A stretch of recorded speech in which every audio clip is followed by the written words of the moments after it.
नमस्कार दोस्तों, इस वीडियो में हम लोग नया टॉपिक देखेंगे Cartesian system of rectangular coordinates. आपके एयरफोर्स ग्रुप एक्स का सिलेबस है और जो इंडियन नेवी AA और SSR के लिए मैथ का सिलेबस दिया गया है, दोनों में ये टॉपिक दिया गया है।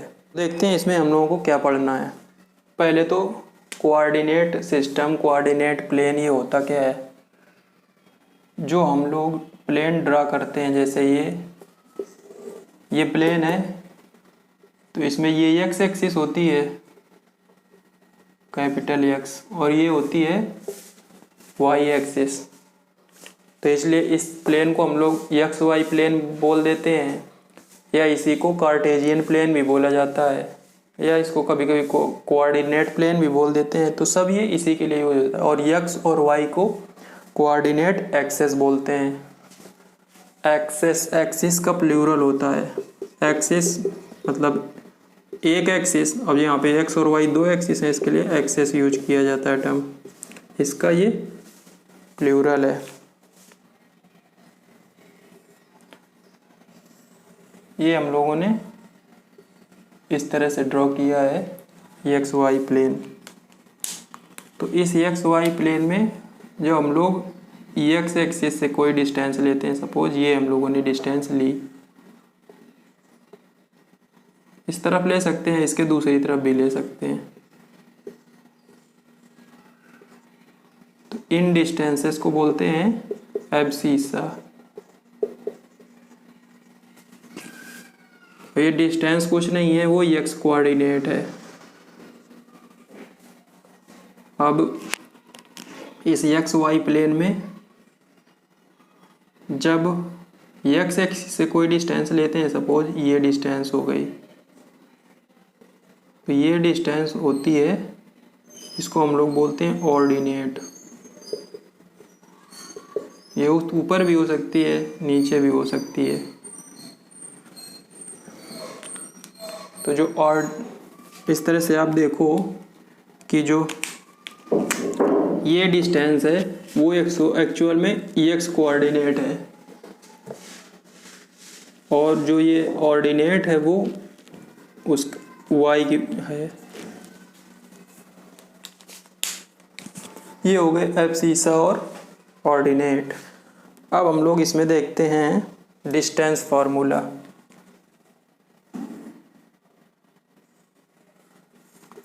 सपोज ये एक्स वाई प्लेन दिया गया है, इसमें एक लाइन है, ये है पी क्यू। पी के कोऑर्डिनेट्स हैं x1, y1, और क्यू के कोऑर्डिनेट्स हैं x2, y2। तो जो डिस्टेंस पी क्यू होती है,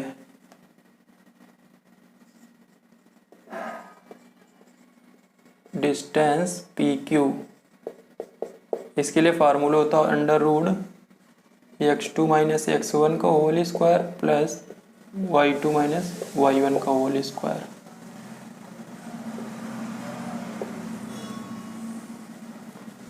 ये फार्मूला आप पहले से भी किसी चैप्टर में पढ़ चुके होंगे, जैसे वेक्टर में, और भी आगे आएगा, स्ट्रेट लाइन में भी ये फार्मूला आएगा। ये हो गया डिस्टेंस फार्मूला। अब सपोज इन पॉइंट P की हमसे ओरिजिन से डिस्टेंस, सपोज ये ओरिजिन है, तो पॉइंट P की ओरिजिन से डिस्टेंस पूछ रहा है, मतलब OP। तो ये हो जाती है इसके कोऑर्डिनेट्स का स्क्वायर का सम, x1 square plus y1 square. Actual में इसके ओरिजिन के कोऑर्डिनेट्स तो जीरो हो जाते हैं, तो यहाँ पे यदि जीरो रखेंगे, अब x1 y1 दिए गए तो x2 को हम लोग मान लो जीरो कर दें, तो स्क्वायर लगा हुआ है तो उससे कोई फर्क नहीं पड़ेगा। तो इस तरह से आएगा। ऐसे ही यदि O से Q की डिस्टेंस पूछ रहा है, OP मतलब ये और OQ मतलब ये, ओरिजिन से किसी भी पॉइंट की डिस्टेंस, तो OQ क्या हो जाएगा, under root x2 square plus y2 square. ये हो गई P और Q की ओरिजिन से डिस्टेंस। ये हो गया डिस्टेंस फार्मूला। इसके बाद इसमें यूज होता है सेक्शन फार्मूला।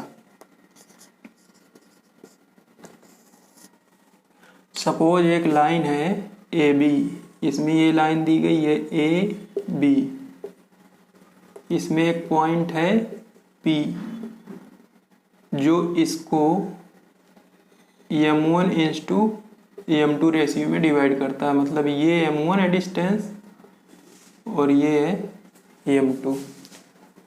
इनके कोऑर्डिनेट्स लिख लेते हैं, x1, y1, x2, y2, x, y। जो पॉइंट P है वो लाइन AB को m1:m2 इस रेशियो में डिवाइड कर रहा है। तो जो पॉइंट P के कोऑर्डिनेट्स हैं उसके लिए जो फार्मूला होता है उसी को हम लोग सेक्शन फार्मूला बोलते हैं। तो जो पॉइंट P है उसका एक कोऑर्डिनेट है x, तो जो x है वो हो जाएगा m1x2 प्लस m2x1 अपान m1 प्लस m2। ऐसे ही y कोऑर्डिनेट हो जाएगा m1y2 प्लस m2y1 अपान m1 प्लस m2। इसी को हम लोग बोलते हैं सेक्शन फार्मूला। अब इसको याद कैसे रखना है वो मैं बता रहा हूँ। x कोऑर्डिनेट के लिए m1, देखो इसमें x कोऑर्डिनेट आया तो m1 m2 आए और x1 x2 आए। तो m1 जब लेंगे तो इस तरफ वाला आएगा, m2 लेंगे तो इस तरफ वाला आएगा अपोजिट। m1 के साथ x2 जाएगा, m2 के साथ x1 और अपान में m1 प्लस m2 दोनों में है।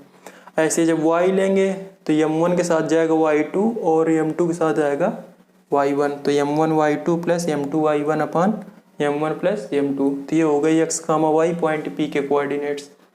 अब बात आ गई, यदि m1 और m2 जो ये रेशियो है वो 1:1 है, मतलब जो पॉइंट P है वो AB लाइन को दो भागों में बराबर बांट कर रहा है।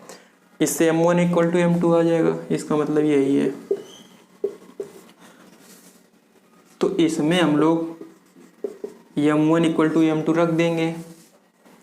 तो इसमें m1 = m2 रखेंगे तो सपोज m2 m1 के इक्वल कर देंगे तो यहाँ m1 कॉमन आएगा, नीचे हो जाएगा 2m1, m1 से m1 कट जाएगा तो x के कोऑर्डिनेट्स क्या हो जाएंगे, x1 प्लस x2 अपान 2 और y की वैल्यू क्या हो जाएगी, इसमें भी m1 m2 के इक्वल रख देंगे तो हो जाएगी y की वैल्यू y1 प्लस y2 अपान 2। तो ये हो गए मिड पॉइंट के कोऑर्डिनेट्स। इसमें आगे हमको देखना है एरिया ऑफ ए ट्रायंगल, उसका फार्मूला। सपोज 3 पॉइंट दिए गए हैं, कहीं पे भी हो सकते हैं 3 पॉइंट्स A B C। तो A B C को हम लोग लाइन से मिलाएंगे तो एक ट्रायंगल ABC बन जाएगा। तो इसी ट्रायंगल ABC का हमको एरिया निकालना है। इनके कोऑर्डिनेट्स लिख देते हैं, x1, y1, x2, y2, x3, y3। इस तरह से कोऑर्डिनेट प्लेन में एक ट्रायंगल दिया गया है तो उसके लिए एरिया ऑफ ट्रायंगल ABC का फार्मूला यहाँ पे हमको देखना है। सबसे पहले तो होता है 1/2। x1, जब x1 आएगा तो y की वैल्यू आएगी 2 और 3, 1 2 3 यही रोटेट होते रहते हैं। लेकिन x1 आया तो y2 माइनस y3 प्लस जब x2 आएगा तो 2 3 1, सीक्वेंस इनका चेंज नहीं होना चाहिए तो y3 माइनस y1 प्लस अभी x3 आएगा तो 3 के बाद 1 2 आता है ना तो y1 माइनस y2। ये हो गया ट्रायंगल ABC का फार्मूला। काफ़ी इम्पोर्टेंट है, इस पे बेस्ड क्वेश्चन पूछे जाते हैं। इसमें लास्ट में है relation between Cartesian and polar coordinates.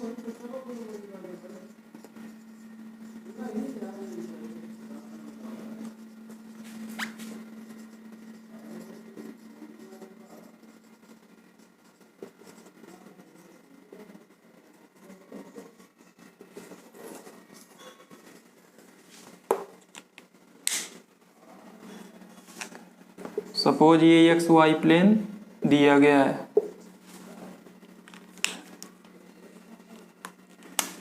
इसमें एक पॉइंट दिया गया, ये मैं पहले से बता चुका हूँ लेकिन आप फिर से एक बार देख लीजिए। ये एक पॉइंट दिया गया है, तो इसके वैसे तो जो कोऑर्डिनेट्स होते हैं एक्स कामा वाई होते हैं, लेकिन पोलर फॉर्म में आर कामा थीटा होते हैं, जहाँ पे आर होती है ओरिजिन से इस पॉइंट पी की डिस्टेंस होती है ये, और जो थीटा होता है वो पॉजिटिव एक्स एक्सिस से एंगल होता है। इसको ऐसे मिला देंगे, यदि पॉइंट पी से यहाँ पे परपेंडिकुलर ड्रा कर दें एक्स एक्सिस पे, तो जो ये है वो हो जाएगा एक्स और ये हो जाएगा वाई। इसको बोल देते हैं क्यू। क्यू है वो ये इस पॉइंट क्यू, ये वर्टेक्स है, ये वाला वर्टेक्स है क्यू है। तो आप ट्रायंगल ओ पी क्यू में देखो, ये 90 डिग्री है और ये एंगल थीटा है। इसमें पाइथागोरस थ्योरम लगा सकते हैं, तो हो जाएगा R square equal to X square plus Y square. R आ गया यहाँ से under root X square plus Y square. X और वाई है कार्टेशियन कोऑर्डिनेट है और आर है वो पोलर कोऑर्डिनेट है।